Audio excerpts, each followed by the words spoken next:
Welcome to the Addendum, a thing added. On this podcast, Pastor Eric Williams will add to, clarify, and supplement the most recent teachings at Fellowship Renewed Church. We spent our time together on Sunday discussing the steadfast love of God, or His hesed, and we used Psalm 136 to draw out the fullness of what God's hesed, or what God's steadfast love is exactly. As I told you, it's really hard to define the fullness of what God's hesed is in just saying it's His love, or it's His steadfast love, or it's His faithfulness, or His faithful love. It's an idea that's multifaceted. It has many components to it, and I compared it to the holiness of God.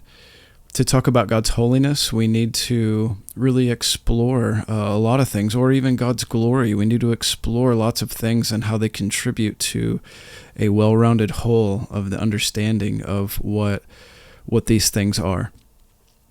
And so I did have kind of a, let's call a preliminary definition of how we might understand God's hesed, and it's something like this.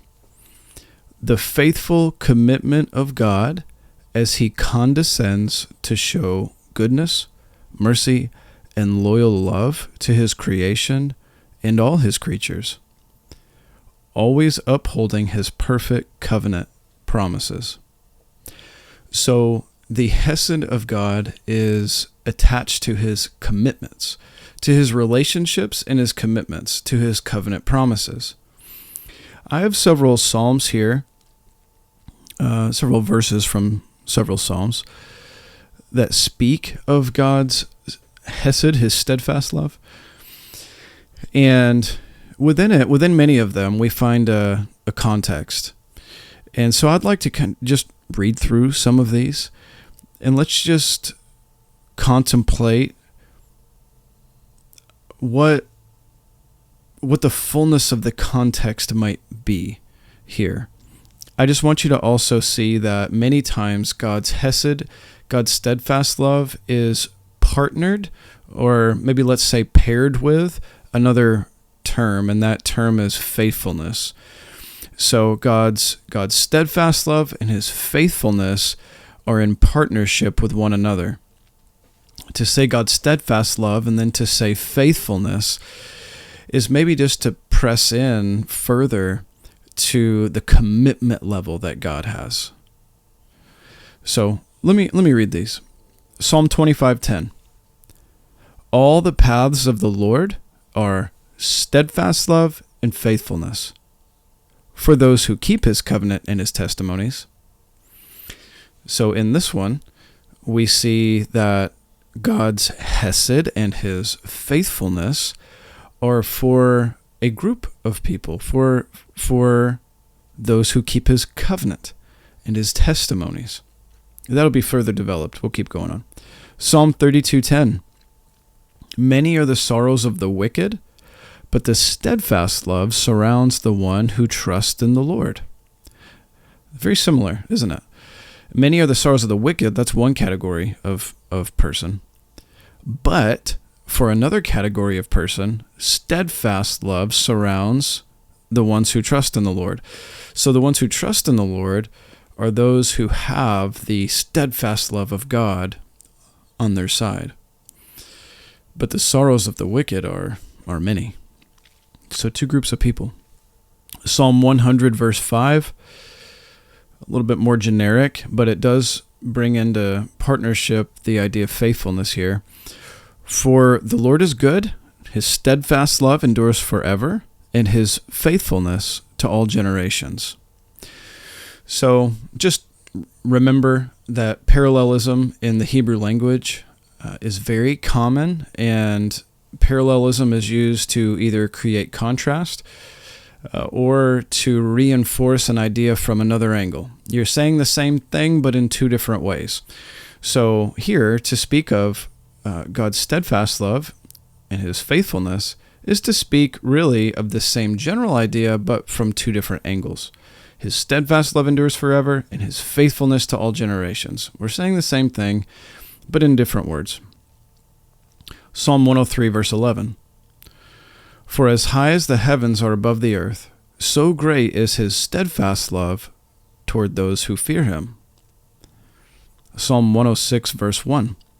Praise the Lord. O give thanks to the Lord, for he is good, and his steadfast love endures forever. Psalm 107, verse 1.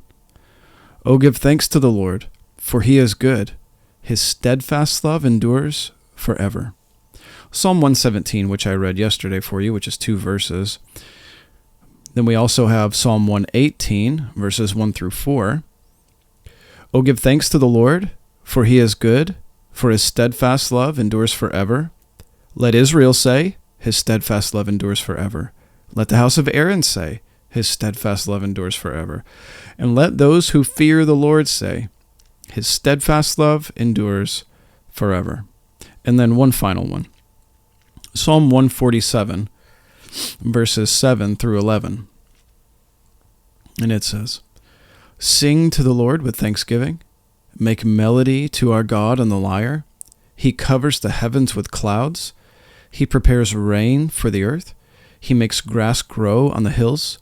He gives to the beasts their food, to the young ravens that cry.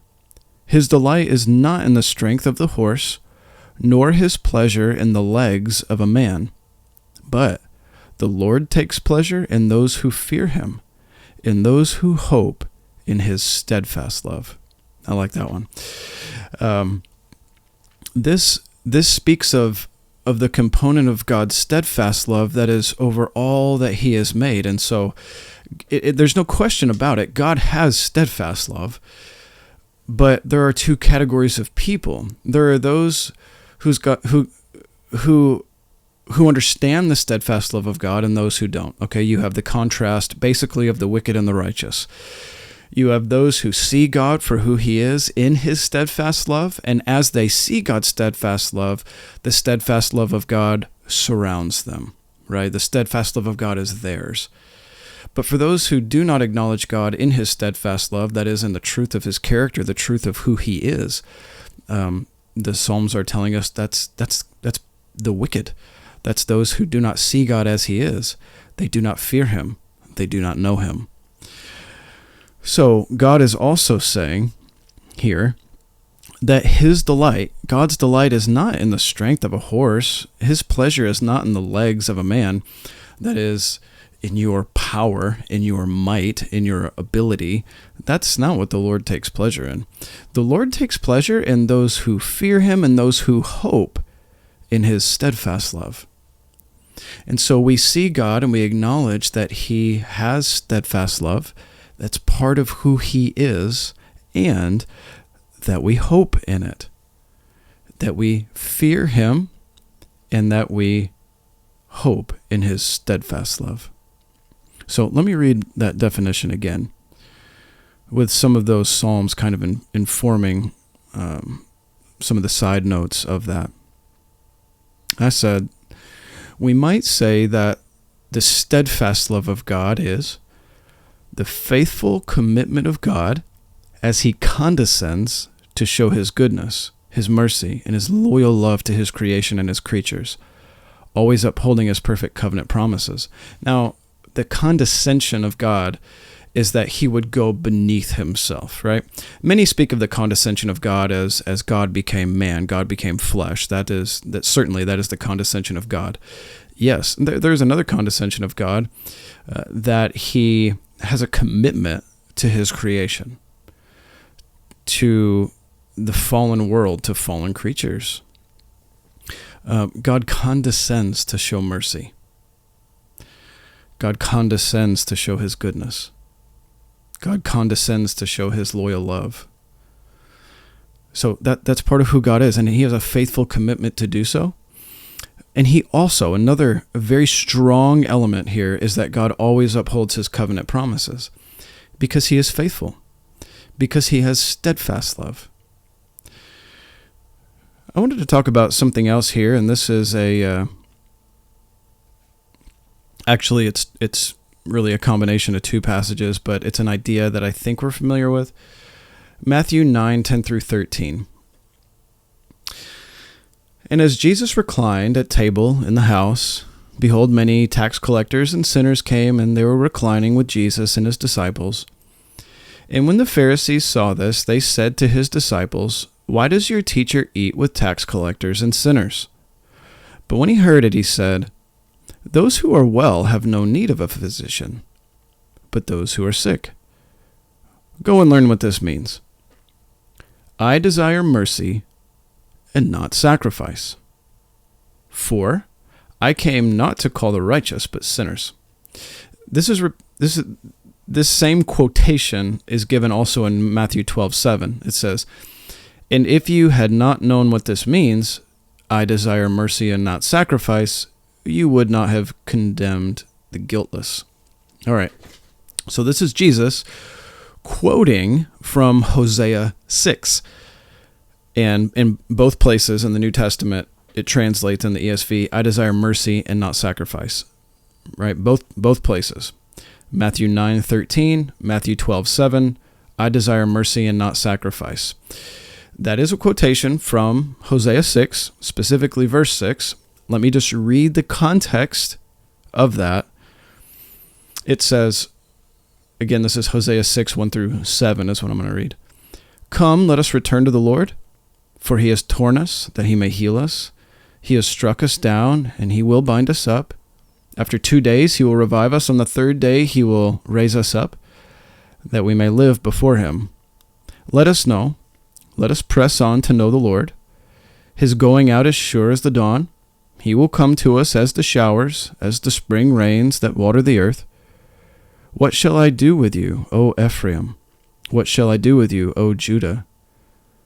Your love is like a morning cloud, like the dew that goes early away. Therefore, I have hewn them in by the prophets, I have slain them by the words of my mouth, and my judgment goes forth as the light. For I desire steadfast love and not sacrifice, the knowledge of God rather than burnt offerings. But like Adam, they transgressed the covenant. There they dealt faithlessly with me." All right, so as you can see, the New Testament quotation of Isaiah 6:6 is actually, "I desire hesed and not sacrifice. I desire steadfast love and not sacrifice." God has steadfast love toward us and in our covenant relationship with him through faith in Jesus Christ. We are to return covenant faithfulness to God, and that is the very thing that Israel is being judged for. God has given unto them something that they have not returned to the Lord. But in Hosea, there's a call. Let us return to him. He's torn us that he might heal us. He's struck us down to bind us up. But then it says, "What shall I do with you? What shall I do with you, O Judah? Your love, that should have been faithful, enduring, steadfast love, it's like a morning cloud. It's like dew that goes away early in the morning." And we understand what that's like. It's a very vivid image for us. It's there for a moment and it's fleeting. It doesn't remain. It's not constant. It's not faithful. It's not steadfast love. It's not enduring. But then God says, "But I desire steadfast love and not sacrifice, the knowledge of God rather than burnt offerings." So again, that's the parallelism where it's saying the same thing twice. I desire steadfast love and not sacrifice, the knowledge of God rather than burnt offerings. Now, how do we understand both? We understand both when we put them together. So what is God desiring from his people? That they would return steadfast love to him, because he is a God who shows steadfast love to us. I think that Deuteronomy 6, 4, and 5 gets to the heart of it. "Hear, O Israel, the Lord our God, the Lord is one. You shall," what's the word? "Love the Lord your God with all your heart and with all your soul and with all your might." God is worthy of our commitment to him in love from the heart. He is committed to us He is good, and his steadfast love endures forever. Thank you for joining us on the Addendum podcast. For more information about Fellowship Renewed Church, visit frcsparta.com. Please join us for next week's episode.